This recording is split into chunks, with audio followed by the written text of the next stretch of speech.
témoignage d'une jeune fille qui dit qu'elle a rencontré Dieu. Puis pas un Dieu mort, pas un Dieu lointain, pas un Dieu abstrait, un genre de force ou de trucs comme ça, mais un Dieu vrai, un Dieu réel, un Dieu vivant, un Dieu personnel, un Dieu personnellement impliqué, pas juste dans sa création, mais personnellement impliqué dans la vie de ceux qui créent à son image. Ça, c'était le témoignage de Mélodie. Donc, avec les quelques minutes qui nous restent, j'ai jugé bon simplement de nous donner un peu une explication de ce qu'on vient de voir. Parce que des fois, vous savez, il y a des tableaux qui existent, surtout les tableaux modernes, que tu regardes ça et tu te dis, c'est supposé être une œuvre d'art. En tout cas, c'est appelé une œuvre d'art. Puis tu ne sais pas tout à fait ce que tu regardes.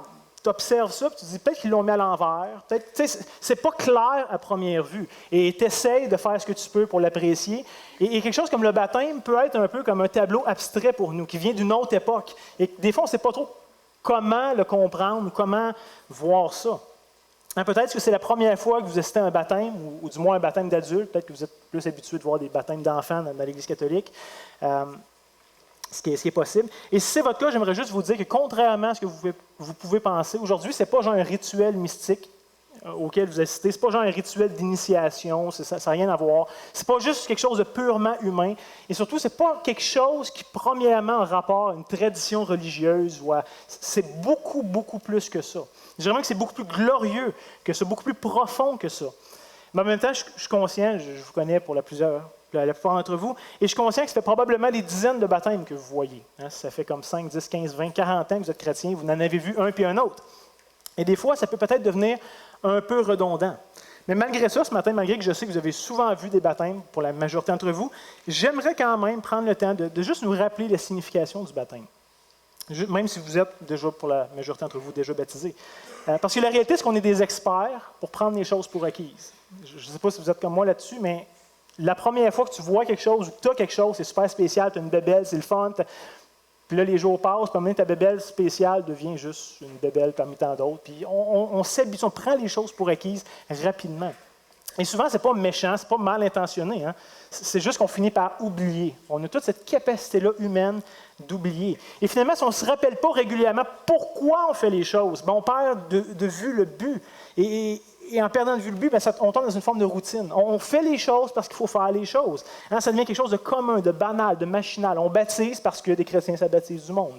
Puis on ne sait plus pourquoi, il n'y a plus le but derrière, on ne sait plus vers quoi ça pointe. On fait juste voir la mécanique de tout ça. Mais pourtant, comme j'ai déjà dit, la Bible nous dit qu'en réalité, le baptême est une proclamation glorieuse, vraiment glorieuse, de la grâce de Dieu. Ça nous montre qu'il est à l'œuvre dans ce monde, dans notre monde, et que Dieu est fidèle envers ses promesses. Je pense honnêtement qu'on ne devrait jamais voir, jamais penser le baptême sans immédiatement penser à l'Évangile. Parce que c'est intimement connecté, puisque le baptême est quelque chose qui nous pointe, il nous rappelle l'œuvre, la personne de Jésus-Christ. Ce n'est pas juste quelque chose de complètement détaché qui vient bien après avoir cru. C'est intimement lié à ce que Christ a fait. Et ce matin, j'aimerais rapidement couvrir 3 points avec vous pour expliquer ça. Ceux qui ont la petite feuille de notes, les 3 points sont là. Et en passant, je ne suis pas habitué de faire un sermon en 3 points, fait qu'habituez-vous pas trop, c'est pas ma tasse de thé, mais on va faire ça ce matin. Premier point, on va regarder ensemble l'histoire, le développement du baptême dans les Écritures, de comprendre d'où est-ce que ça vient, puis pourquoi est-ce qu'on a ça dans cette forme-là aujourd'hui. Deuxième point, j'aimerais qu'on puisse comprendre ensemble l'image biblique ou l'image théologique que représente le baptême. Parce que comme j'ai dit, ça pointe vers quelque chose d'autre. Le fait, ce n'est pas juste d'être mouillé. Là. Il y a une réalité beaucoup plus grande derrière ça. Et finalement, troisième point, comment est-ce que le baptême joue un rôle clé, à la fois dans la vie du disciple, de celui ou celle qui s'engage chez Jésus, mais aussi dans l'unité chrétienne. Quel est le rôle du baptême dans l'unité chrétienne, dans l'unité de l'Église? Donc, si vous voulez bien, on va commencer par notre premier point, qui est l'histoire du baptême dans la Bible. Comme j'ai dit, si vous êtes chrétien depuis des années, vous êtes probablement relativement familier avec le genre de baptême que vous avez vu ce matin. C'est assez classique, assez standard, ça ne détonne pas, il n'y a pas beaucoup de surprises, de nouveautés à ce point-là. Mais pourtant, je pense que c'est extrêmement intéressant de savoir que le baptême, entre guillemets, a évolué dans la Bible. Il n'a pas toujours eu la forme de laquelle nous, on est habitués. Il n'y a pas juste pas eu la forme, mais aussi la manière de baptiser, la fonction du baptême, sa signification avec le temps a changé. Et ça peut peut-être faire bizarre d'entendre ça, de dire quoi, Dieu fait des choses qui changent, puis qui évoluent, puis comment ça, Dieu se révèle, puis c'est vrai de tout temps, puis c'est bon pour toute époque. Mais rappelez-vous, la Bible est une révélation qui est progressive. Dieu ne s'est pas tout révélé en Genèse 1:1. Ça aurait été un très, très long verset, vous comprendrez. Dieu se révèle à travers les époques, à travers les événements, à travers des moments historiques de notre histoire humaine à nous, à travers des personnes, à travers toutes sortes de choses où Dieu s'est révélé d'une manière progressive. Il n'a pas tout donné dans un seul moment, une seconde à l'homme. Ce n'est pas comme ça que ça s'est passé. Donc, il y a cet aspect-là où Dieu se dévoile à l'humanité de plus en plus clairement jusqu'à l'arrivée de Christ. Tout pointe vers Christ. Christ est l'accomplissement ultime de tout ce qu'on peut voir dans les Écritures.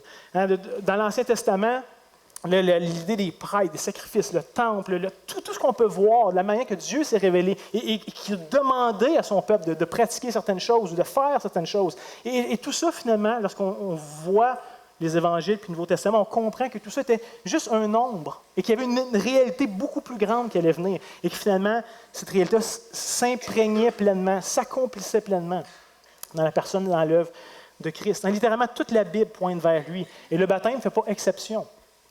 Ça pointe vers autre chose. Ce n'est pas juste l'eau et le fait d'être mouillé qui est important ici. Là. Et bien entendu, si on veut comprendre d'où vient le baptême, on va commencer dans l'Ancien Testament, par la première révélation de Dieu et voir qu'est-ce qui s'est passé. Là. Parce que c'est important, je pense, de savoir que le baptême, ce n'est pas l'invention de Jésus. Jésus n'a pas inventé le baptême, ce n'est pas l'invention des disciples, des apôtres qui étaient là, ce n'est même pas l'invention de Jean-Baptiste. Des fois, on pense que c'est lui le premier qui a fait ça. Ce n'est pas tout à fait vrai. Le baptême, premièrement, il faut savoir que c'est un rite qui est très ancien et qui est présent dans plusieurs différentes cultures du Moyen-Orient. Là, on parle de des millénaires. Okay? Fait que c'est vraiment pas quelque chose de nouveau. Et pour la majorité de ces cultures, de ces peuples qui pratiquaient une forme ou une autre de baptême, pour la plupart d'entre eux, ils utilisaient le baptême comme un signe de purification. Et ça, entre autres, était le cas d'Israël, le peuple de Dieu. Et il y avait même des places dans la loi juive où Dieu commandait à son peuple, à certaines personnes, dans certains cas précis ou certaines situations précises, de venir s'immerger dans de l'eau afin de se purifier. Et par exemple, si on lisait, je pense que c'est Lévitique 14, on verrait que c'était le cas pour ceux qui avaient été guéris de la lèpre. Il allait voir le grand prêtre, il montrait la place qu'il y avait eu de la lèpre. Là, le prêtre disait, OK, ça a l'air de vraiment avoir été guéri, va te purifier, va te plonger dans l'eau, et là, tu vas être déclaré pur aux yeux de la loi. Tu vas pouvoir reprendre tes activités dans la vie communautaire du peuple d'Israël, tu vas pouvoir reprendre tes activités dans le temple, etc., parce que tu vas être pur.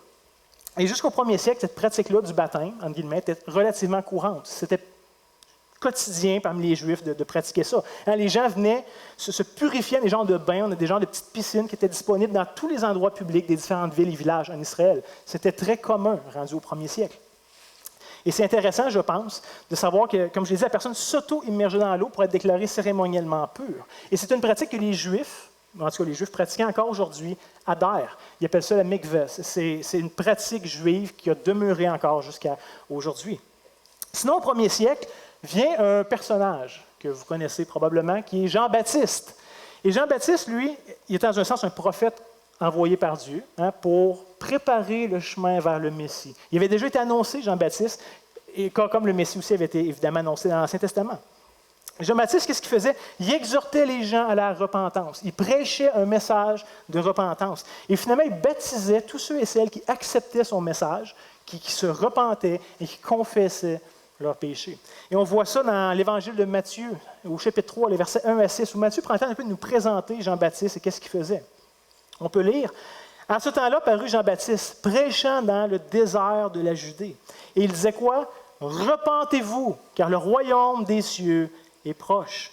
Jean est celui qui avait été annoncé par Ésaïe, des centaines d'années avant, Ésaïe le prophète, lorsqu'il disait, c'est ici la voix de celui qui crie dans le désert. Et qu'est-ce qu'il criait? C'était quoi le message de Jean-Baptiste? Il disait, préparez le chemin du Seigneur, aplanissez ses sentiers. Au verset 4, on lit, Jean avait un vêtement de poil de chameau, une ceinture de cuir autour de ses reins, et se nourrissait de sauterelles et de miel sauvage. Donc Jean était quelqu'un d'un peu excentrique sur les bords. Mais quand même, au verset 5, les habitants de Jérusalem, de toute la Judée, de tout le pays des environs du Jourdain, se rendaient auprès de lui. Et pourquoi les gens se rendaient auprès de lui? C'était quoi le but? Verset 6, confessant leurs péchés, ils se faisaient baptiser par lui dans le fleuve du Jourdain. Donc, voyez-vous ici, Jean-Baptiste se distinguait de la coutume juive traditionnelle par le but de son baptême. C'était un baptême de repentance. Ce n'était pas juste un baptême pour être pur, cérémoniellement par la loi de Moïse, mais c'était un baptême de repentance en vue d'accueillir le Messie, de se préparer pour le Messie. Mais Jean-Baptiste se distinguait aussi du baptême juif par sa façon de baptiser. Ce n'est pas juste le candidat qui allait lui-même se plonger dans l'eau, mais il venait vers Jean, et c'est Jean qui le plongeait dans l'eau comme témoin, celui qui entendait sa confession, celui qui voyait la repentance, et qui, comme témoin, plongeait la personne dans l'eau. Donc, dans un sens, on pourrait dire que c'était une pratique un peu révolutionnaire à cette époque-là. Ça ne s'était pas vu. Ce n'était pas comme ça que les Juifs étaient habitués de voir ou de comprendre le baptême. Mais c'est important de dire quand même à ce stade-ci que ce n'était quand même pas le baptême pratiqué ni par Jésus, ni par l'Église primitive, ni ce qu'on a vu ce matin. Ce n'était pas ça. Ce n'était pas le baptême de Jean-Baptiste. Par contre, je pense quand même important de dire que Jean-Baptiste n'a pas juste inventé quelque chose pour le plaisir, puis qui n'avait pas rapport, puis qui était dans le champ. Jésus a reconnu le baptême de Jean-Baptiste. Vous vous rappelez, dans les évangiles, Jésus lui-même s'est fait baptiser par Jean-Baptiste. Il a reconnu son ministère. Il a approuvé ce qu'il faisait. Et Christ a aussi d'ailleurs encouragé ses disciples à pratiquer le baptême de Jean-Baptiste, de pratiquer le baptême de repentance. On voit ça par exemple en Jean 4. Et même le texte nous dit que les disciples de Jésus, les apôtres, baptisaient plus de gens encore que Jean-Baptiste. Donc définitivement, Jésus était d'accord avec l'orientation que ça prenait. Mais après sa mort et après sa résurrection, Jésus va quand même donner une nouvelle dimension au baptême. Malgré que ce qui était prescrit à la loi mosaïque était bon, malgré ce que Jean-Baptiste faisait était bon, il y avait autre chose, ça pointait vers autre chose. Et Jésus va donner cette nouvelle dimension. Dans le texte bien connu de Matthieu 28, les versets 18 à 20, qui est un texte classique, un peu cliché des fois, mais quand même, je vous place dans le contexte. Jésus est mort, Jésus est ressuscité. Il est apparu à quelques reprises à ses apôtres déjà à ce moment-là. Et il est sur le mont des Oliviers, il vient fait venir ses disciples vers lui à ce moment-là pour donner ses dernières instructions avant son ascension, avant de monter rejoindre son Père. Et on peut lire dans le texte, au verset 18, et je pense qu'il y a trois choses à remarquer dans ce passage-là. Jésus s'étant approché des disciples, là, parlant ici, il va dire « Tout pouvoir m'a été donné dans le ciel et sur la terre ». Et là, il va leur donner une exhortation précise. Il va dire, verset 19, « Allez, premièrement, faites de toutes les nations des disciples. Deuxièmement, les baptisant au nom du Père, du Fils et du Saint-Esprit. Et troisièmement, enseignez-leur à observer tout ce que je vous ai prescrit. » Et Jésus termine avec une promesse. Il va leur dire, « Et voici, je suis avec vous tous les jours jusqu'à la fin du monde. » Donc, selon Jésus ici, le critère de baptême, ce n'est pas juste d'avoir un cœur repentant, c'est plus que ça. Le critère de celui qui va se faire baptiser maintenant, c'est de vouloir être son disciple, de désirer le suivre, de chercher à l'imiter, de le reconnaître, lui, Christ, comme étant le maître. Et la manière de démontrer qu'une personne va être son disciple, c'est quoi? Ça va être de respecter ou de mettre en pratique tous ses enseignements. C'est ça qu'un disciple fait par rapport à son maître. Il entend les enseignements de son maître et il cherche à s'y conformer. Si tu n'écoutes pas les enseignements de ton maître, ce n'est pas ton maître et tu n'es pas son disciple. Le but, c'est que tu cherches à obéir. C'est ça le but d'un disciple. Donc aussi le fait d'être baptisé fait partie des enseignements, en fait, de toute la naissance des disciples. Et c'est quoi être un disciple? De se faire baptiser au nom du Père, Fils, Saint-Esprit, comme on a vu ce matin, et de chercher à obéir à tout ce que Jésus a dit. Il y a aussi à noter, je pense, que le commandement que Jésus donne ici s'applique maintenant à tous les êtres humains. Jésus dit, faites de toutes les nations des disciples. Le baptême juif s'appliquait à ceux qui étaient sous la loi mosaïque, en particulier. Le baptême de Jean-Baptiste était très local. Il était pour ceux qui étaient proches aux alentours du Jourdain. Et c'était destiné en majeure partie pour le peuple de l'Alliance, qui attendait le Messie. Mais ici, le baptême de Jésus n'est pas local et pas pour une durée, mais c'est l'idée de fait de toutes les nations des disciples. Et rappelez-vous, Jésus, à son ministère terrestre, avait quand même parlé assez clairement, je pense, du coût d'engagement du disciple. Jésus ne faisait pas juste dire, ceux qui ça leur tente de me suivre, bon, essayez ça, on va voir ce que ça donne. Ce n'est pas ça que Jésus disait. Jésus parlait clairement du coût d'être son disciple. Jésus ne s'en cachait pas. Il savait qu'il y avait un coût relié à ça. Il va dire, par exemple, en Matthieu 16, 24, mais il dit ailleurs aussi. Alors Jésus dit à ses disciples, « Si quelqu'un veut venir après moi, quoi? Qu'il renonce à lui-même, qu'il se charge de sa croix et qu'il me suive. » C'est le mandat que Christ donnait à tous ceux qui l'écoutaient, à tous ceux qui voulaient le suivre. Et ça ne décourageait plus qu'un. Mais c'était quand même ce que Jésus enseignait clairement. Donc, voyez-vous ici, le baptême est une action réservée aux disciples de Christ, à ceux qui renoncent à eux-mêmes, à ceux qui sont prêts à se charger de leur croix, qui est une image pour finalement mourir à nous-mêmes et finalement le suivre. C'est-à-dire qu'ils vont obéir à tous ces enseignements.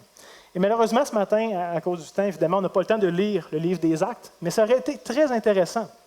Si on avait pris le temps de lire le livre des Actes, en particulier les premiers chapitres, on verrait que les apôtres et les disciples ont baptisé tous les nouveaux croyants de la manière que Jésus leur avait enseigné avant son ascension. Hein? Donc le baptême ici est cet acte conscient, est un acte volontaire qu'une personne fait pour obéir à Christ, en s'identifiant publiquement à lui. C'est ce que Mélodie a fait ce matin. Elle a voulu publiquement proclamer le fait de dire « Je ne vis plus pour moi-même, maintenant je vis pour un autre. J'ai un maître et c'est lui que je vais suivre. » Hein, donc, Mélodie a affirmé vouloir être son disciple avec tout ce que ça implique. Ça implique certainement des grandes bénédictions, mais ça vient aussi des fois avec un lot de difficultés, un lot de problèmes. Et maintenant, on pourrait se demander, pourquoi Jésus a demandé à ses disciples, à ceux qui s'engagent à le suivre, de s'identifier à lui en se plongeant dans l'eau? Quand on y pense, c'est un peu étrange. Parce que Jésus n'aurait pas juste pu demander, fais une confession publique, écris-toi sur le front, signe un document officiel. Il me semble que c'est bien plus concret, ça, que de se faire plonger dans l'eau. C'est un peu abstrait pour nous. Ça semble un peu étrange, un peu vieux jeu, de s'identifier à quelqu'un en se faisant plonger dans de l'eau. À première vue, c'est un peu désuet. Mais juste pour nous aider à comprendre de quoi il est question, c'est pourquoi Jésus donne cette façon de faire, vers quoi ça pointe. Donc, on va regarder ensemble le deuxième point qui nous intéresse ce matin, soit l'image biblique ou l'image théologique que représente le baptême.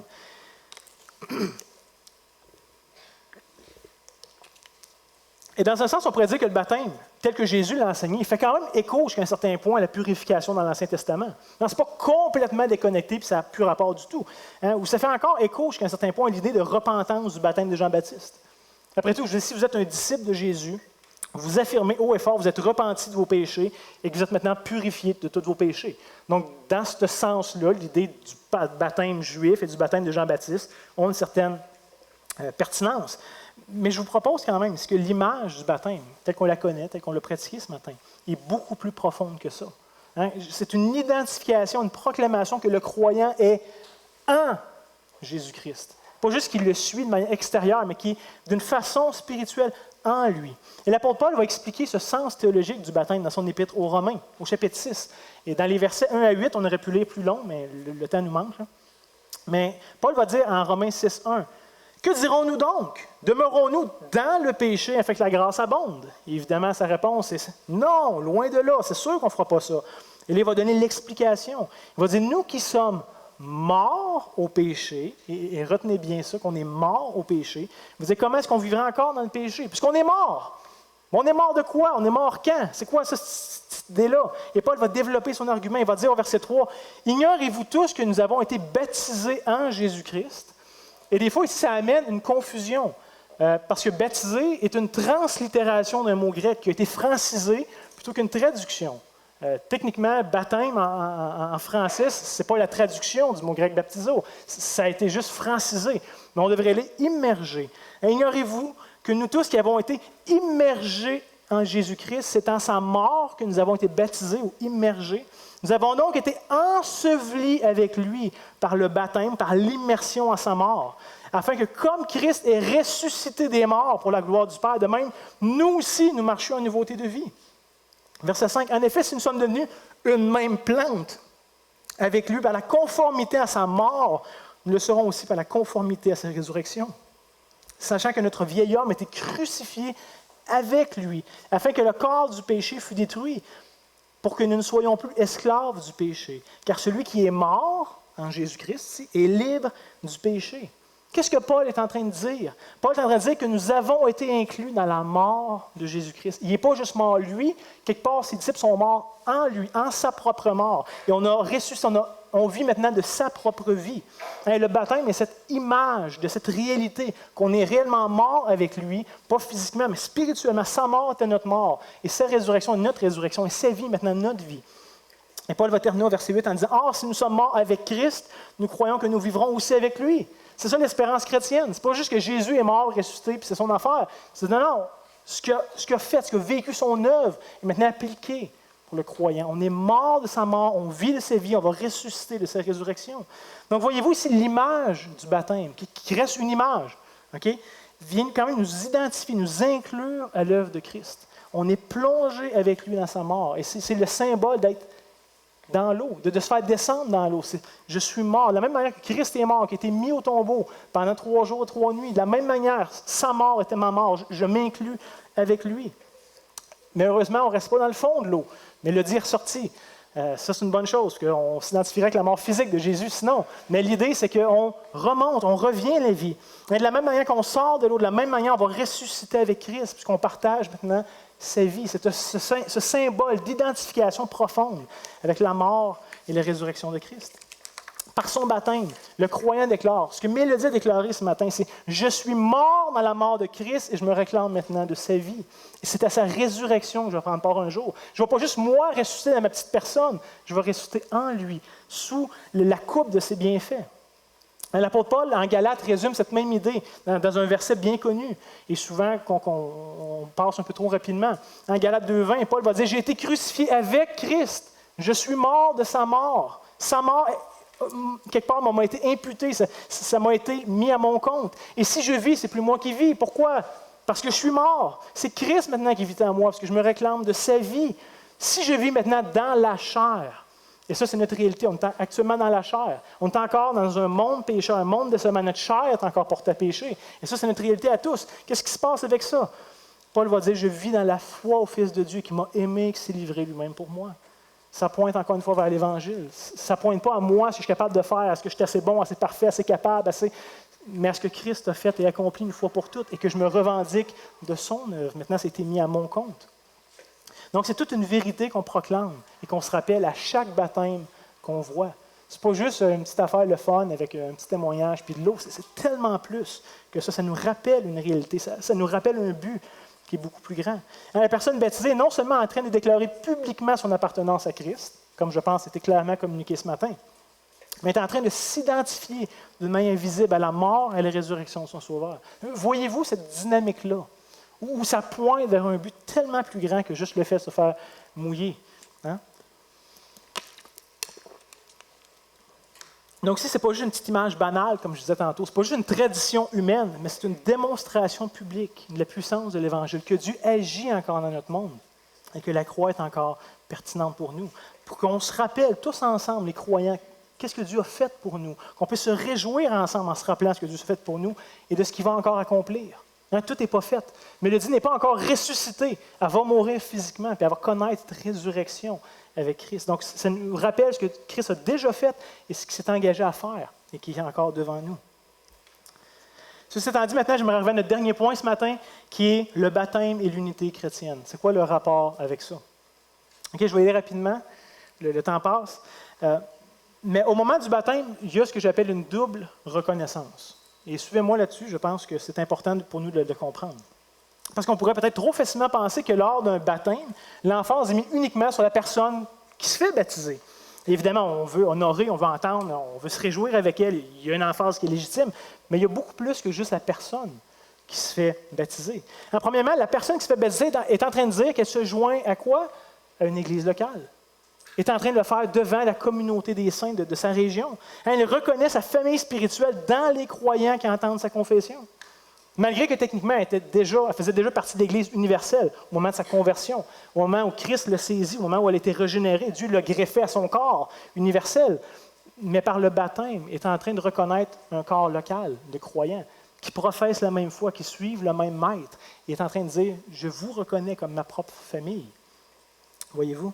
Et c'est pour ça, entre autres, est-ce que ça ne fait aucun sens d'être baptisé tout seul? Je veux dire, si tu te fais baptiser tout seul, on appelle ça prendre un bain ou se baigner. Ce n'est pas juste l'idée d'être mouillé qui fait qu'un baptême est un baptême, mais c'est la confession, c'est l'image que ça représente. Et c'est devant un public, devant l'Église, devant des non-croyants qui peuvent aussi être là, mais c'est devant une communauté et de reconnaître ce que je suis en train de vivre, c'est ce que vous vivez, et je m'engage à le vivre avec vous.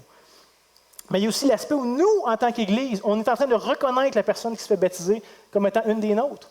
Elle ne fait pas juste faire son show, puis on lui donne l'attention, puis c'est fini. On est en train de dire, on entend ta confession. On est en train de reconnaître que toi aussi, tu es une disciple de Christ, comme nous, comme on l'a chacun pris ce choix-là dans notre vie, et que tous ensemble, on est en lui, et qu'on le suit. C'est ça qu'on est en train de proclamer. Donc, voyez-vous ce que je veux dire par double reconnaissance? Il y a elle qui vous reconnaît, et il y a nous qui la reconnaît. Et qu'on est un ensemble. Donc, voici juste rapidement quelques passages que les Écritures enseignent à ce sujet-là, juste pour nous aider à comprendre la portée ici de l'unité que ça donne.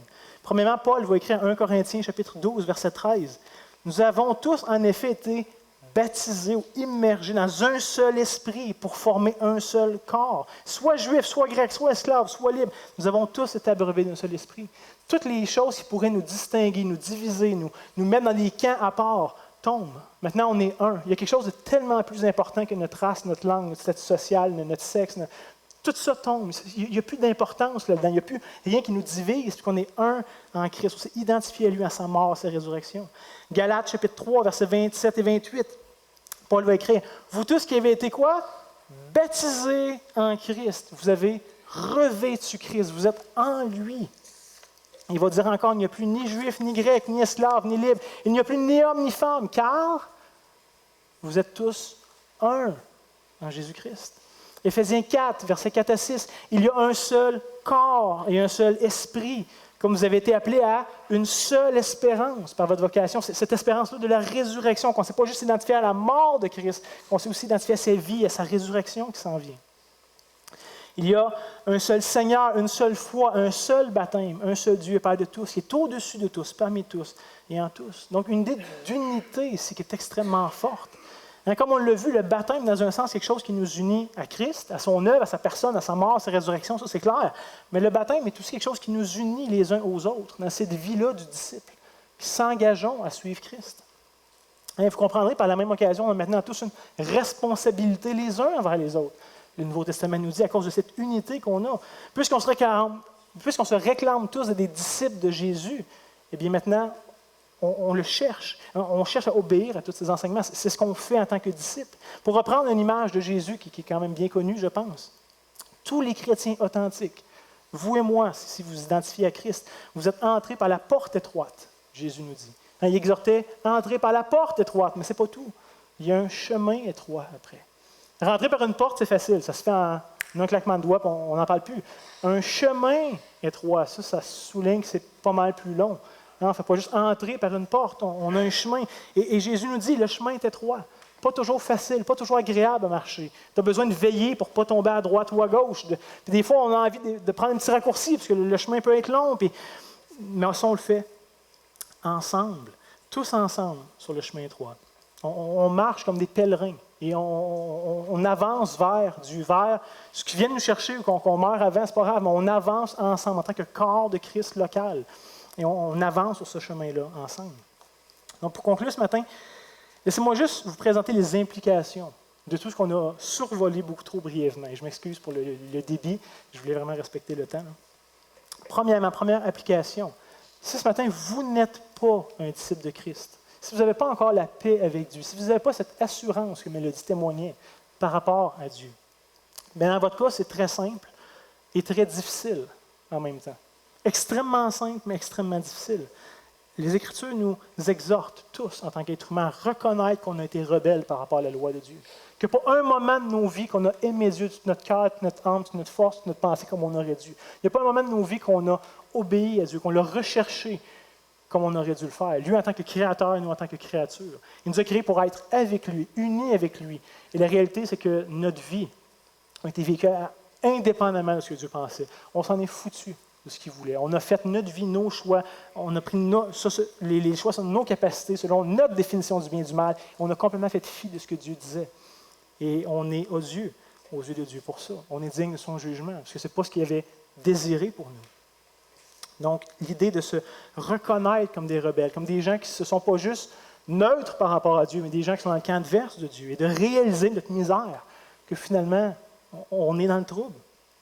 Mais aussi d'être capable de se repentir de nos péchés, c'est-à-dire de reconnaître qu'on a fait le mal, que ce soit consciemment ou des fois involontairement, mais on a commis le mal, et plus qu'une fois ou deux dans notre vie, et de reconnaître que ce mal-là était, oui, des fois dirigé les uns vers les autres, mais premièrement contre Dieu, contre le Créateur, qui avait des attentes justes par rapport à nous, qu'on a brisé ces attentes-là. Donc, de se repentir, de reconnaître qu'on a fait le mal, de pouvoir se détourner du mal qu'on a fait. Et finalement, comme des millions d'autres, trouver en Jésus-Christ un sauveur merveilleux, prêt à pardonner gracieusement toutes les iniquités, toutes les transgressions, tous les péchés. Pas parce qu'on mérite ça. Pas parce qu'il n'était pas juste de nous condamner, puis que finalement il offre un plan B pour ne pas perdre la face, au contraire. Il aurait eu tous les droits de nous condamner 1 million de fois. Mais dans sa grâce, il a pourvu une solution, comme Mélodie disait, en Jésus-Christ. Et la bonne nouvelle, c'est que, comme je disais tantôt, le salut est gratuit, mais n'oubliez quand même pas qu'il y a un coût. Ce n'est pas un coût d'argent, mais Jésus enseignait clairement qu'il y a un coût au niveau de notre vie.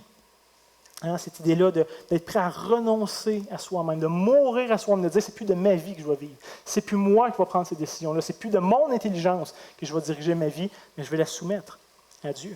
Hein, d'être prêt à prendre votre croix. Et cette idée-là de suivre Christ, d'obéir à toutes ses prescriptions.